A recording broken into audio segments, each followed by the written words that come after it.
हाय Ravindra. Hi sir. Ravindra, अपने बारे में बताइए ना हमें कुछ।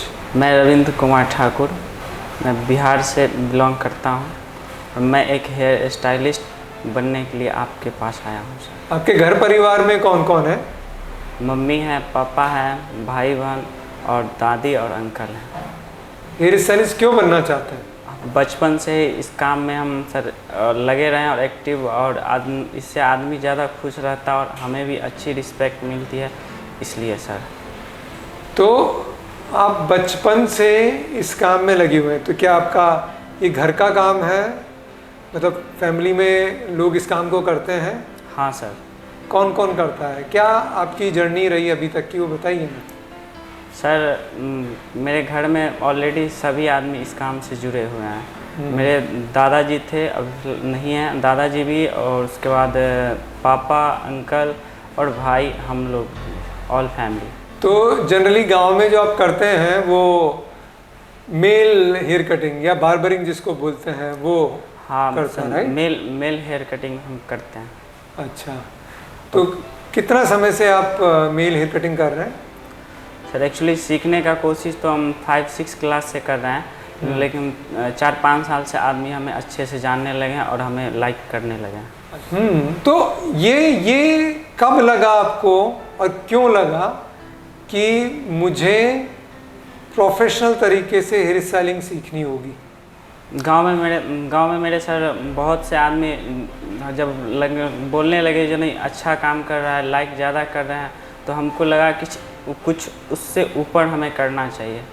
इसलिए सर मैंने प्रोफेशनल हेयर स्टाइलिस्ट बनने का सोचा। और कब ये ख्याल दिमाग में आया आपके? सर लगभग पिछले साल से ही चल रहा था। पिछले साल से ही चल रहा था। तो फिर आपको कैसे लगा कि आप कैसे सीख पाएंगे, कैसे ग्रो कर पाएंगे? सर हमको लगा यहाँ पे रह के तो जनरली हम यहाँ पर ही रह जाएंगे, जब कुछ करने के लिए कुछ आगे की सोचना पड़ता है। इसलिए हम सर कुछ प्रोफेशनल तरीका से बनने के लिए सर आपसे जुड़ने के लिए आए। तो मुझसे जुड़ने के लिए या हमारी इस ऑर्गेनाइजेशन से जुड़ने के लिए ये आपको कैसे दिमाग में आया कि मैं कपिल्स एकेडमी ही जाऊंगा या हमारे पास या मुझसे ही मिलने आएंगे? ये क्यों दिमाग में, कहाँ से दिमाग में आया? सर ऐसे ही सर हम जब मोबाइल देख रहे थे तो ऐसे सर्च किए तो सर बहुत से आदमी के स्पीच वगैरह देखे, जिसमें हमको सर आपका बहुत अच्छा लगा, और बाकी और भी तरीक़ा से देखें तो हमको बहुत ही अच्छा लगा। इसलिए सर हम आपसे सबसे पहले तो सर आपसे हम मिलने के लिए इच्छुक थे, और उसके बाद आपसे हम जो भी वर्क। तो जब आप मिलने का सोच रहे थे तो आपको लगा था कि मिलना हो पाएगा या आपके कोर्स के हिसाब से कुछ बातचीत हो पाएगी? क्या संशय आपके दिमाग में थे, क्या डर आपके दिमाग में थे, क्या आप सोच रहे थे, क्या आशाएं थी, क्या आशंकाएं थी दिमाग में उस समय? सर हम इसलिए गांव से हैं तो हमको बहुत सा ये इस टाइप के मन में चल रहा था, वहाँ जाएंगे क्या होगा नहीं होगा, या सर मिलेंगे या जस्ट नहीं मिलेंगे। लाइक दिस हम जब आए यहाँ पे तो सर आपसे मुलाकात हो गई, जस्ट आसानी से हो गई या। तो अभी आप इस अपॉर्चुनिटी को कहाँ लेके जाना चाहते हैं? आप सोचते थे कि आप एक प्रोफेशनल हेयर स्टाइलिस्ट बने, फिर आपको ये समझ में आया कि आपको यहाँ आना चाहिए, मुझसे मिलना चाहिए और कपिल्स एकेडमी में सीखना चाहिए। अब वो भी आपका कार्यक्रम शुरू हो गया है। तो अभी यहाँ से ज़िंदगी को आगे कहाँ देखते हैं आप? सर एक प्रोफेशनल बन के कस्टमर ऑफ चॉइस बनना चाहते हैं। अच्छा, एक प्रोफेशनल बन के आप चॉइस ऑफ कस्टमर बनना चाहते हैं, मतलब जो आपके गेस्ट हैं या जो आपके क्लाइंट हैं, आप चाहते हो कि वो आपका नाम लेके आपकी सर्विसेज के लिए बार बार आए? Yes sir. ऐसा क्यों चाहते हो आप? सर अंदर से फीलिंग आता, बहुत अच्छा लगता है सर। हमसे कोई आदमी अगर खुश रहे तो अच्छा लगता है सर। इस क्षेत्र में हमें ज़्यादा नॉलेज होना चाहिए, उस क्षेत्र में ज़्यादा अच्छा होता है।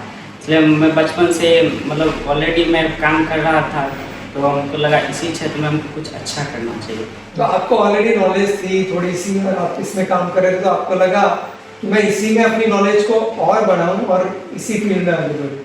तो अगर आपकी इंटेंशन हो, आपकी इच्छा हो, तो किसी भी फील्ड में नॉलेज तो ले ही जा सकती है। अगर कोई इंसान जीरो से शुरू कर रहा है, सीखना चाहे और वो फेल होने को तैयार है और फेल होके बार बार सीखने को तैयार है, तो कोई भी काम ऑलमोस्ट सीख ही सकता है इंसान। करने के लिए बहुत मेरा फैमिली बैकग्राउंड उतना खास नहीं था, इसलिए ऑलमोस्ट जितना भी करना था हमको खुद अरेंज करके करना था। इसलिए जिस क्षेत्र में ज़्यादा एक्सपीरियंस था उस क्षेत्र में हम जाना पसंद किया। ओके, क्योंकि आर्थिक संसाधन भी लिमिटेड थे और आप कॉन्फिडेंट थे कि फील्ड में आप इसमें कुछ कर पाओगे और इच्छा भी थी, इसलिए आपने जी सर ये फील्ड चुना। जी। कहाँ तक पढ़े हो आप? अभी सर हम ग्रेजुएशन किए हैं।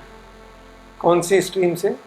ज्योग्राफी ऑनर्स से, आर्ट से किए। जी। जब आप वहाँ से चले थे, आप ट्रेन से चले? जी सर।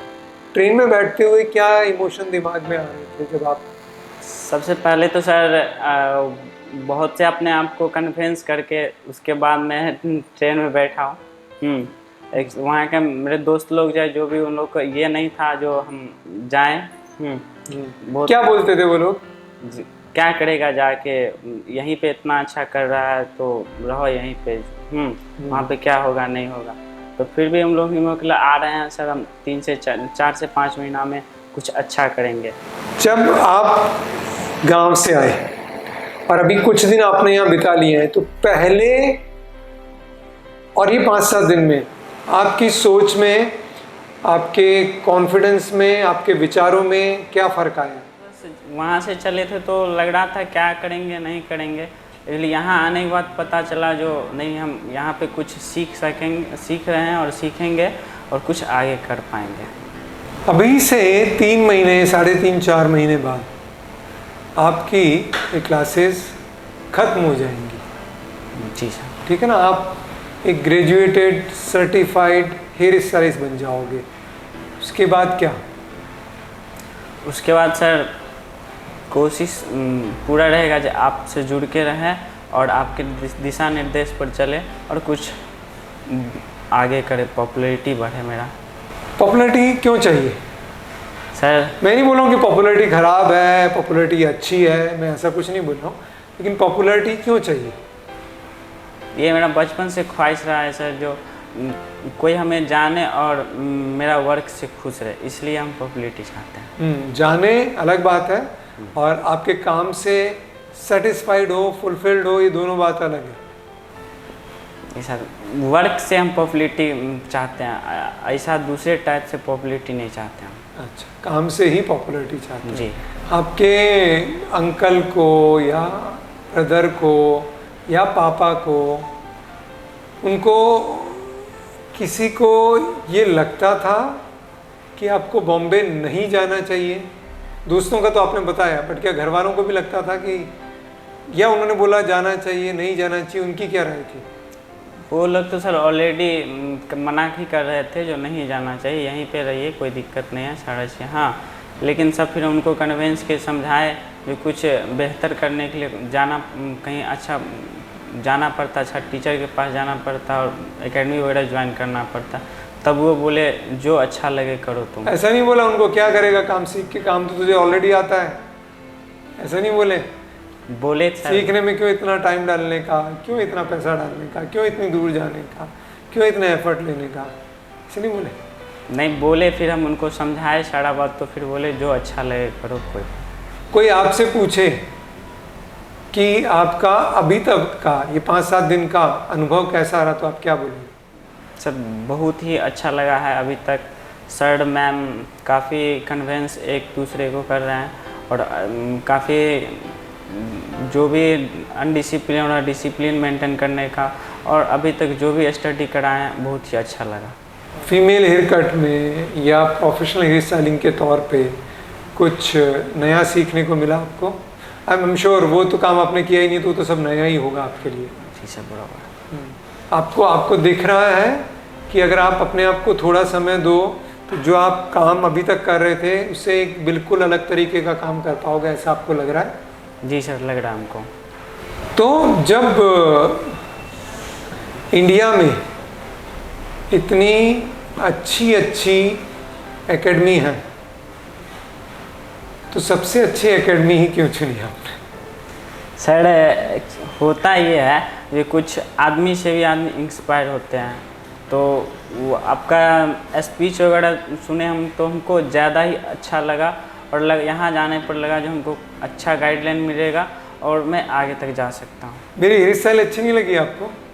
हेयर बिल्कुल बहुत ही अच्छा लगा। अच्छा, ठीक है। नेटिन तो रविंद्र बहुत पैशनेट है और उसके साथ ही रविंद्र बहुत स्मार्ट भी है। ठीक है सर।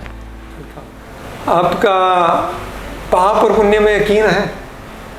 बिल्कुल यकीन है सर। हाँ, तो ऐसे क्या पुण्य किए थे आपने कि आप एक हेयर स्टाइलिस्ट बने हो, और ऐसे क्या परम पुण्य किए थे कई जन्मों के कि कपिल्स एकेडमी में सीखने के लिए आए हो? पहले पहली बात का जवाब दो, फिर दूसरी बात का जवाब देना। ये तो नहीं पता हम क्या किए नहीं किए सर। हाँ, अभी तक जो भी किए हैं लगा जो उसमें सर भगवान का साथ है, जो भी चाहा वो अवेलेबल रहा मेरे पास, स्थिति जो भी रहे सर उसे, लेकिन मेरा काम नहीं रुकता था और हो जाता है सर, इसलिए मैं भगवान में विश्वास रखता हूँ सर। ओके। और ये नहीं कह सकते हैं सर जो कि कौन सा का पुण्य है जो आपके से जुड़े सर, बस एटलीस्ट देखे आपको अच्छा। बट हमारे लिए ये इम्पोर्टेंट है कि आपको ऐसा लगता है ना कि पुण्य के ही फल है, ऐसे कोई पाप का फल नहीं है ना कि हमारे से जुड़े मिले। ये तो है सर, जो कहीं ना कहीं अच्छा किए होंगे तभी आपसे मुलाकात हुई है और आपसे बैठ के बात हो रही है। हो सकता है ऐसा भी हो कि हमने कुछ अच्छा किया हो तो आपसे मुलाकात हुई, ये आपसे बात हो रही है, ऐसा भी पॉसिबल है ना? हो सकता है सर, लेकिन डिसाइड नहीं कर परफेक्टली नहीं कर सकते हैं सर। शादी कब करने का प्लान है? शादी तो अभी सोचे नहीं है, लेकिन अपने आप में पूर्ण रूप से सर व्यवस्थित हो जाए उसके बाद करेंगे। पूर्ण रूप से तो कोई भी व्यवस्थित आज तक हुआ नहीं। फिर भी सर होता है ना नॉर्मली। हाँ, जो हो जाना चाहिए एक स्टैंडर्ड, जैसे पैसा कमाने की बात हो चाहे कुछ भी। हाँ, और ये सब टाइप पूरा अरेंज कर ले उसके बाद करें। अगर आपकी वाइफ ये बोलती हैं कि उनको हेयर स्टाइलिस्ट बनना है या उनको ब्यूटी थेरेपिस्ट बनना है या उनको मेकअप आर्टिस्ट बनना है, तो क्या आप उनको बनने दोगे? बिल्कुल सर, बनने देंगे। बिहार में भी ऐसा अलाउ करता है? यस सर, आप कर हर एक जगह सर डिमांड हो रहा है, नहीं दिक्कत है, बनता है आदमी। आपका बच्चा अगर ये बात बोले कि उसको बड़ा होके एक hair stylist, makeup artist, beauty therapist, cosmetologist ऐसा बनना है, तो आपकी क्या सलाह रहेगी? सर यही रहेगी जो जिसमें ज़्यादा मन लगे, संतुष्टि मिले और लगे इसमें बेहतर कर सकते हैं वो काम करे, कोई आपत्ति नहीं है। Very good. आपको लगता है कि ये जो आपने ग्रेजुएशन किया आर्ट से, ये आपके कहीं कुछ काम में आ रहा है? अभी तक तो इस फील्ड में आने से तो नहीं आ रहा है सर। नेचुरली अगर पढ़ाई से जुड़े रहते हैं तब पता चलता जो हाँ कुछ काम इस क्षेत्र में तो नहीं पता है। तो बेसिकली इस फील्ड में, इस क्षेत्र में कोई मिनिमम क्वालिफिकेशन की ज़रूरत भी नहीं है। अगर आपकी बातचीत अच्छी है, आपका क्राफ्ट अच्छा है, आप सीखना चाहते हो, आपका इंटरेस्ट है, तो कोई मिनिमम एजुकेशनल क्वालिफिकेशन की रिक्वायरमेंट नहीं है। लेकिन मैं ये बोलना चाहूँगा कि एक बेसिक एजुकेशन ज़रूर होनी चाहिए। हालांकि उसकी रिक्वायरमेंट या नेसेसिटी नहीं है, वो आपको हेल्प करता है ज़िंदगी में, आप जो भी कुछ करते हो उसके लिए। बहुत बार हमें समझ में नहीं आता है कि हाउ डज़ इट हेल्प, और बहुत सारा जो हमारा पाठ्यक्रम है वो सपोर्टिव भी नहीं है, वो ज़िंदगी में काम आए इस तरीके से डिज़ाइन नहीं हुआ है। बट ये मेरा पर्सनली मानना है कि एक बेसिक एजुकेशन एटलीस्ट सबको कंप्लीट करनी चाहिए, और साथ ही ऐसी इंडस्ट्री में जो सोसाइटी को कंट्रीब्यूट कर रही हो, जिससे सोसाइटी को हार्म नहीं हो रहा, और जिसमें आपका मन लगता हो, मतलब इतना मन लगता हो कि अगर बिना पैसे के भी आपको वो काम करना पड़े और आप कर पाओ, उसमें ज़रूर आपको करियर बनाना चाहिए। पैसा तो डेफिनेटली फिर मिल ही जाता है। बिहार में और मुंबई में क्या फ़र्क लगा आपको? सर जब बिहार में थे तो वहाँ पे आदमी तो बहुत से बात बोलते थे, रहने में दिक्कत होगा, खाने में दिक्कत होगा, चाहे जो जैसे। हाँ, एटलीस्ट यहाँ पे आने के बाद sir only for hair stylist का मतलब हेयर कटिंग का ही देन है, जो सर यहाँ पे भी ऐसा फील नहीं हो रहा है जब गांव में है या मुंबई में है, बराबर लग रहा है सर। अच्छा, तो कोई ऐसा फील नहीं आ रहा, स्मूथ ट्रांजिशन आपका हो गया।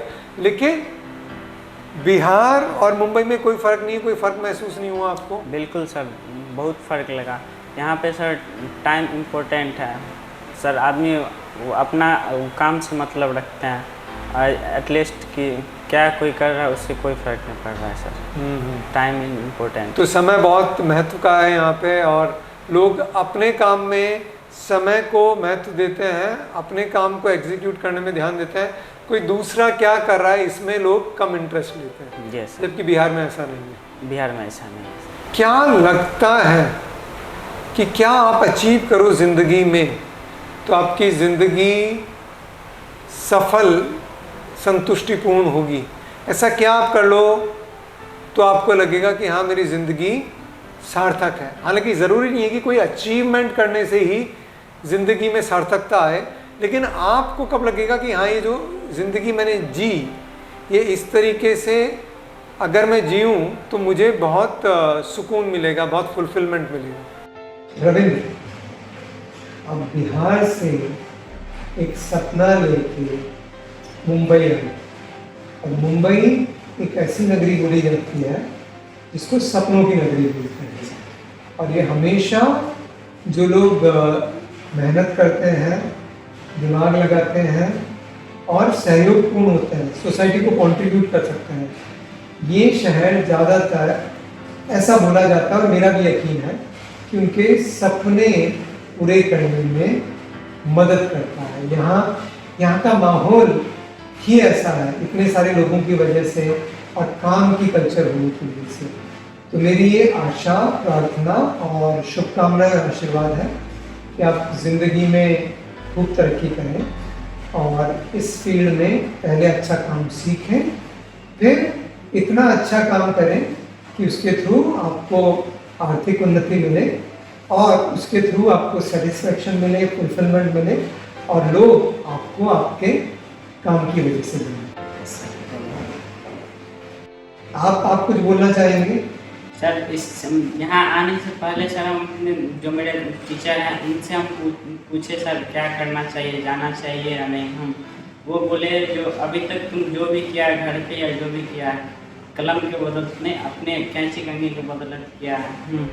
तो एक्चुअली तुमको जो अच्छा लगे करो और जाओ, जिस क्षेत्र में उसी क्षेत्र में बेहतर प्रदर्शन करो। ग्रेट। तो ये बात बहुत ज़रूरी है। बहुत बार हम ये लिमिटेशन बना लेते हैं कि कागज़ कलम में ही अगर कोई होशियार है, पढ़ाई लिखाई में ही अगर किसी का दिमाग चलता है या रुचि है तो वो ही जिंदगी में सफल होगा, ऐसा ज़रूरी नहीं है। बिकॉज योग्यताएं अलग अलग व्यक्ति की अलग अलग फील्ड में होती है, इंटरेस्ट अलग अलग व्यक्ति के अलग अलग फील्ड में होते हैं, और समाज में सब कामों की ज़रूरत है। तो और ये भी बहुत ज़रूरी है कि आप किसी भी फील्ड में जा रहे हो, अगर आप एवरेज काम करोगे, एवरेज सीखोगे, एवरेज परफॉर्म करोगे, अपना टाइम एवरेज डालोगे, एनर्जी एवरेज डालोगे, तो ऐसे बहुत सारे लोग हैं। किसी भी काम में अगर आप बहुत अच्छे से सीखते हो, एक्सेल करते हो, उत्कृष्टता दिखाते हो, उतना काम डालते हो अपने काम के अंदर, काम को सीखने के अंदर, तो डेफिनेटली आप भीड़ से अलग धीरे धीरे दिखना शुरू हो जाते हो। भीड़ से मेरा मतलब ये है कि जो लोग काम पे कंप्रोमाइज करते हैं या जो काम सीखना पसंद नहीं करते, उनसे आप अलग होना शुरू कर जाते हो। और जैसा कि मैंने बोले, समाज में हर एक काम की ज़रूरत है और हर एक काम की ज़रूरत तो है ही, उसमें भी अच्छा काम करने वालों की डिमांड है। तो आप ऐसे ही ज़िंदगी में सीखते रहिए और ग्रो करते रहिए, ऐसी हमारी शुभकामनाएं। Thank you Ravi.